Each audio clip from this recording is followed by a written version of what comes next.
देव उठनी एकादशी की एक प्रमुख कथा शंखासुर नामक राक्षस की है। शंखासुर ने तीनों लोकों में बहुत ही उत्पात मचाया हुआ था।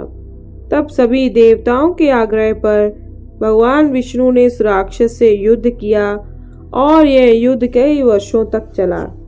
युद्ध में वह असुर मारा गया और इसके बाद भगवान विष्णु विश्राम करने चले गए।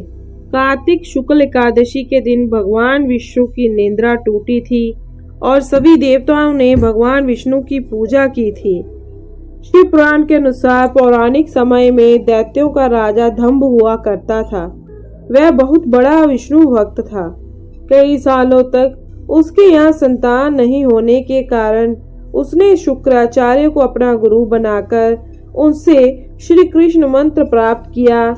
यह मंत्र प्राप्त करके उसने पुष्कर सरोवर में घोर तपस्या की। भगवान विष्णु उसकी तपस्या से प्रसन्न हुए और उसे संतान प्राप्ति का वरदान दिया।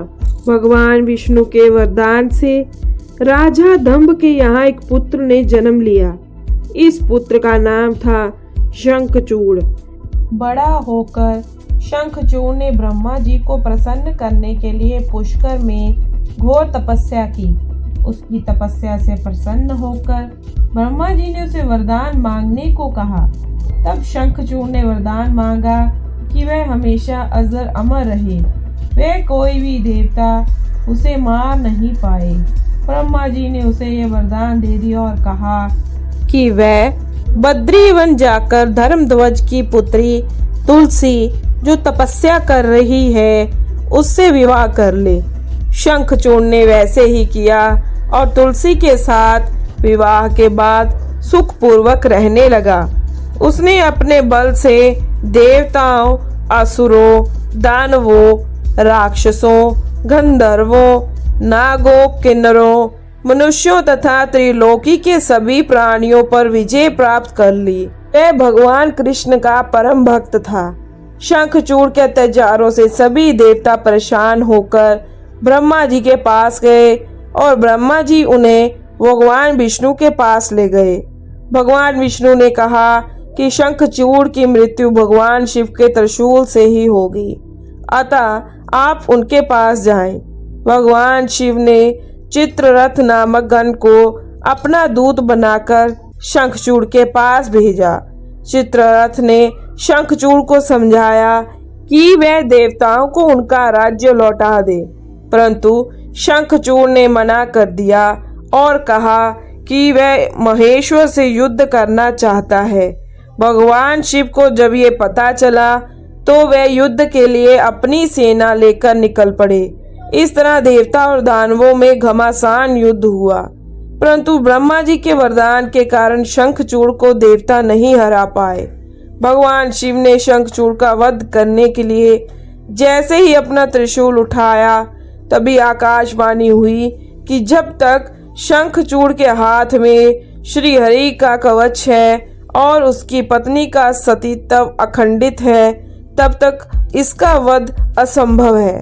आकाशवाणी सुनकर भगवान विष्णु वृद्ध ब्राह्मण का रूप धारण कर शंखचूड़ के पास गए और उससे श्री हरि कवच दान में मांग लिया। शंखचूड़ ने ये कवच बिना किसी संकोच के दान कर दिया। इसके बाद भगवान विष्णु शंखचूड़ का रूप बनाकर तुलसी के पास गए।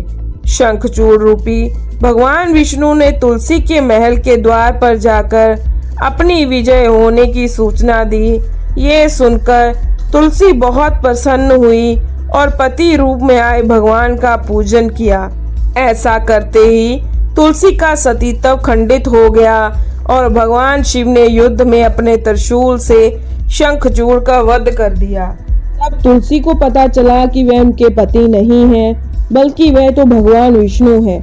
क्रोध में आकर तुलसी ने कहा कि आपने छल पूर्वक मेरा धर्म भ्रष्ट किया है और मेरे पति को मार डाला, अतः मैं आपको श्राप देती हूँ कि आप पाषाण होकर धरती पर रहें। तब भगवान विष्णु ने कहा, देवी तुम मेरे लिए भारतवर्ष में रहकर बहुत दिनों तक तपस्या कर चुकी हो। तुम्हारा ये शरीर नदी रूप में बदलकर गंडकी नामक नदी के रूप में प्रसिद्ध होगा। तुम पुष्पों में श्रेष्ठ तुलसी का वृक्ष बन जाओगी और सदा मेरे साथ रहोगी। तुम्हारे श्राप को सत्य करने के लिए मैं पाषाण शालिग्राम बनकर रहूंगा। गंडकी नदी के तट पर मेरा वास होगा। देव प्रबोधनी एकादशी के दिन भगवान शालिग्राम व तुलसी का विवाह संपन्न कर मांगलिक कार्यों का प्रारंभ किया जाता है। हिंदू धर्म के मान्यता के अनुसार इस दिन तुलसी शालिग्राम विवाह करने से अपार पुण्य प्राप्त होता है।